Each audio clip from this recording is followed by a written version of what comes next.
Баршаңызға сәлем, каналыма қош келдіңіз. Бүгін желінбей қалып қоятын ішек қарындардан қазақтың ұлттық тағамы әсіп жасайтын боламыз. Бисмилля, жұмысымызды бастайық. Бізде жиналып қалған қойдың, сиырдың барлық тазаланған ішек қарындары, бүрінен тазарған ішек қарындардың барлығын жақсылап жуып аламыз. Дәл етіміз сияқты тұзын салып, көбігін алып, жақсылап піскенін күтеміз. Піскен ішек қарындарды суытып, ет тартқыштан өткізіп аламыз. Немесе дәл осы ішек қабақтарды, қарындарды біз пайдаланбай лақтырып тастауға асығамыз, бірақ бұның құрамында да біз адам ағзасына пайдалы витаминдер өте көп. Оны өздеріңіз инстаграмға кіріп, поиск деген жерге Сейілбека Индира деген блогер қыздың парақшасын қарасаңыздар болады. Сол жерде жақсылап қандай витаминдер бар екен барлығын түсіндіреді. Көбінесе А витамині кездеседі екен, және де А витамин қазір көбінесе біз дәрі түрінде де қабылдай аламыз, бірақ табиғи жолмен қабылдасақ, ағзамызға сіңу жолы тезірек болады екен. Келесі кезекте біз аспымыздың құрамына сәбіз және пияз және майлы болу үшін, дәмді болу үшін құйрық майды қосып, барлығын ет тартқышына өткізіп аламыз.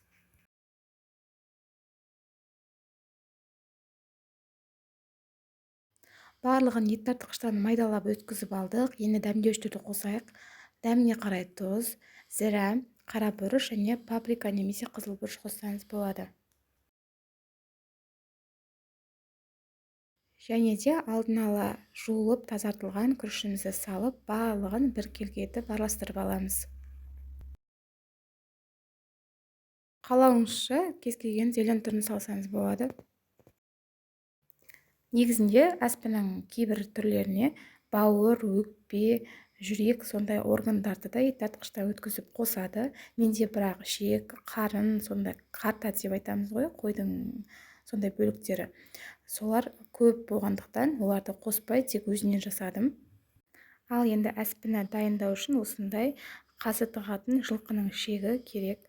Және де бір ұшын байлап, осындай баклажканың бас жағын кесу арқылы жұмысымыз оңайырақ болып, жаңа дайындап алған салмамызды, аспіміздің салмасын салатын боламыз. Салып болғаннан кейін, егер де сіз ассортиға кесіп қоятын болсаңыз, колбаса ретінде кесіп қоятын болсаңыз, тек қана екі ұшын ғана байласаңыз болады. Ал кейбір жерлерде ассортида моншақ асып деп осылай бүтінде қойып жатады. Дайын болған аспіңізді дәл осылай мантаваркаға пісірсеңіз, өте әдемі, жарылмай, әдемі болып піседі. Және де піспеген күйінде тоңазтқыға сақтап, қонақ күтетінен алдан пісірсеңіз де уақытыңызды үнемдейсіз. Құрамы витаминдерге өте бай, табиғи қазақтың ұлттық тағамы әсіпті. Сіздер жасап көріңіз. Ұнаса комментарияға өз ойыңызбен бөлісе кетіңіз. Және де рецепті жіберіп алмас үшін каналға тіркеліп алыңыз.